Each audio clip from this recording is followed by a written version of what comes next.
dia. Bom dia. Bom dia, você está assistindo ao Visual? Um programa acessível da TV Brasil. Participe e comenta lá no nosso Facebook. O nosso endereço é facebook.com/visual TV Brasil. Direto do Rio de Janeiro, o Visual começa agora.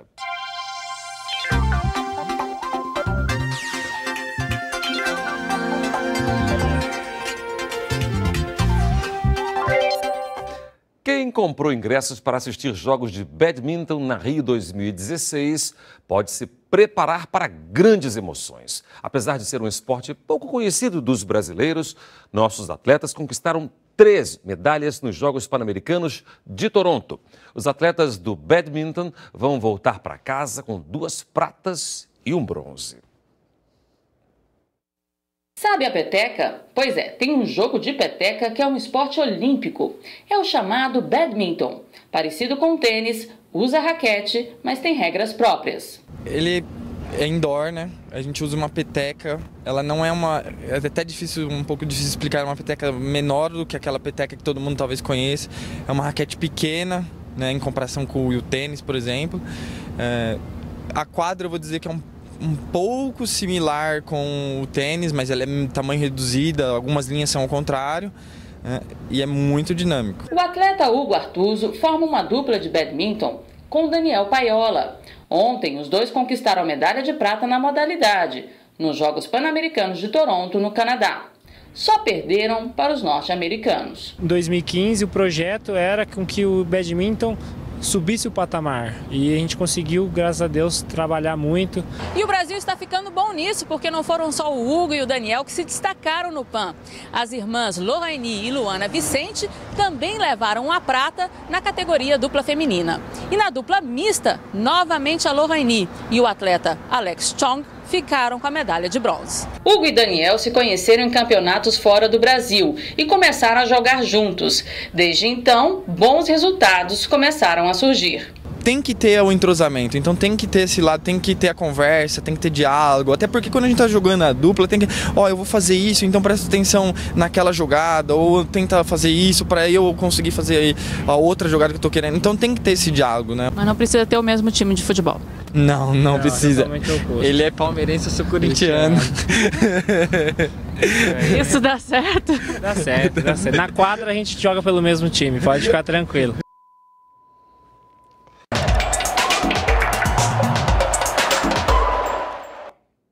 Bom dia a todos. O homem mais forte das Américas é um brasileiro. Fernando Reis ganhou a medalha de ouro no levantamento de peso no Pan-Americano de Toronto. Ele está entre os 6 melhores atletas do mundo na modalidade. Fernando Reis tem 150 quilos. Ele conseguiu conquistar a medalha de ouro levantando 427 quilos. Uma missão difícil, mas a medalha é brasileira.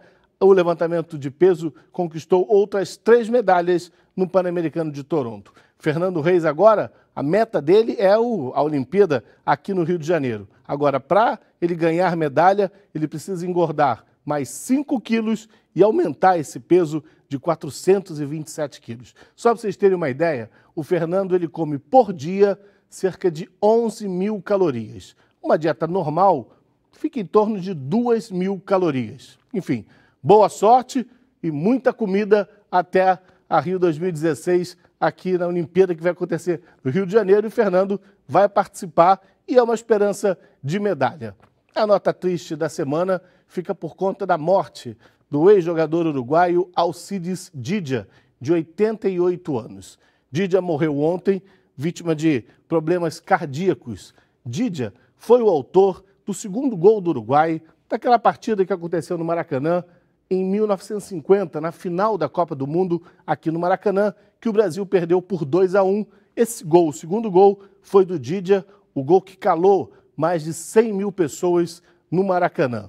Coincidência é que Didia morreu ontem, dia 16 de julho, exatamente 65 anos depois daquela partida, que aconteceu no dia 16 de julho de 1950.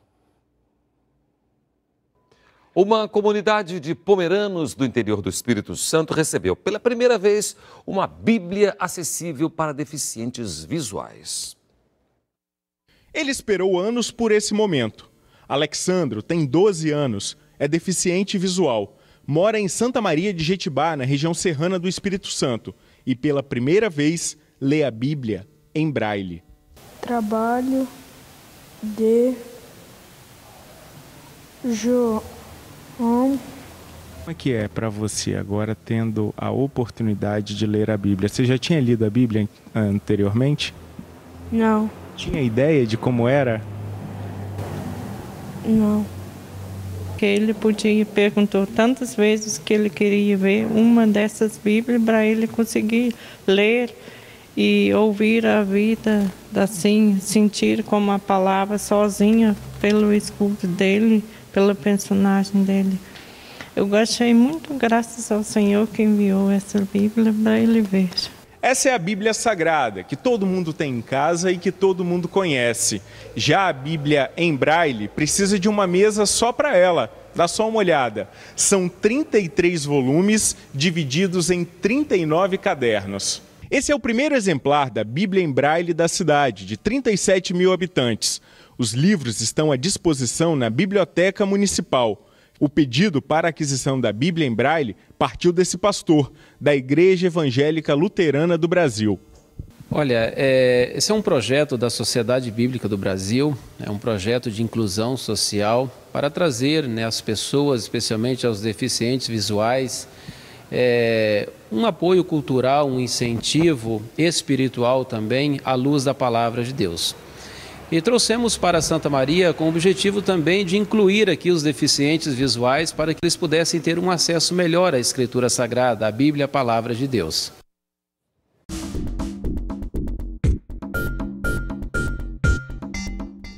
Onda,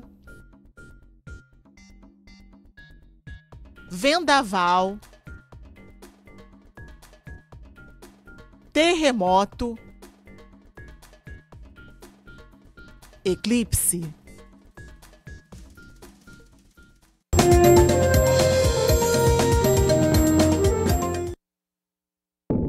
Depois de meses de negociações e 17 horas em uma reunião, a zona do euro e a Grécia chegaram a um acordo preliminar de ajuda financeira para que o país não deixe o bloco. O novo pacote inclui 50 bilhões de euros em um fundo de investimentos e o valor total do socorro financeiro pode chegar a 86 bilhões de euros durante os próximos 3 anos. Entre os compromissos da Grécia estão aumentos de impostos, cortes de aposentadorias, privatizações e reformas, tanto no mercado de trabalho quanto na justiça. O anúncio levou manifestantes às ruas de Atenas contra as medidas de austeridade. Em outro acordo histórico, o Irã e o Conselho de Segurança da ONU chegaram a um consenso sobre o programa nuclear iraniano. O Irã aceitou abrir as instalações nucleares aos inspetores da ONU, mas esse acesso não é automático e deve ser solicitado ao governo iraniano. O embargo de armas continua por 5 anos e o de mísseis por mais 8. Por outro lado, as sanções econômicas ao Irã serão suspensas, mas podem ser retomadas em 65 dias, caso o país não cumpra a sua parte no acordo. Israel foi o maior crítico do acordo. O primeiro-ministro Benjamin Netanyahu chamou o acordo de erro histórico. Nos Estados Unidos, um avião monomotor foi obrigado a fazer um pouso de emergência em uma rodovia. As imagens mostram que o piloto conseguiu evitar por pouco uma batida em uma movimentada estrada de Nova Jersey, no leste do país. 5 alunos de paraquedismo voavam no monomotor. Uma equipe internacional de astrônomos, liderada por um pesquisador da Universidade de São Paulo, descobriu um novo planeta com características parecidas às de Júpiter. Além disso, ele gira em torno de uma estrela muito parecida com o Sol.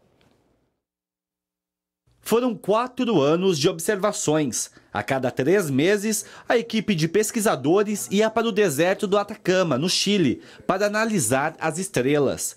E eles identificaram que entre elas, uma é bastante parecida com o Sol, com mais de 4 bilhões de anos. Bastante similaridade do nosso Sol, de que 4,6 bilhões de anos. Então, é uma estrela já de meia idade. Os pesquisadores também encontraram evidências que, junto a ela, existe um planeta com características similares às de Júpiter, mesma massa e mesma distância da estrela. Semelhanças que podem indicar a descoberta de um sistema muito parecido com o solar. Esse tipo de planetas é importante para termos uma configuração similar à do nosso sistema solar. Ou seja, a descoberta desse planeta abre as portas para a existência de um sistema planetário gêmeo do nosso sistema solar. O planeta recém-descoberto ainda não tem nome, mas por enquanto ele é chamado pelo nome da estrela que ele orbita, acrescido da letra B. Ainda não há evidências de outros planetas no novo sistema. E ele está muito longe da Terra.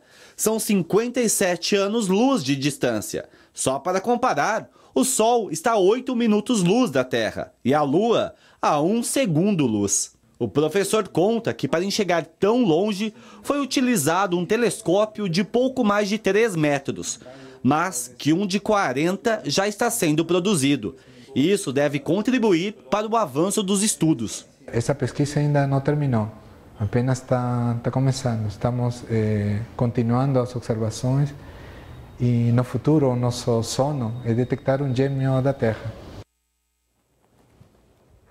E o Visual termina aqui. Muito obrigada pela companhia. Tchau. Bom dia. Tchau para você.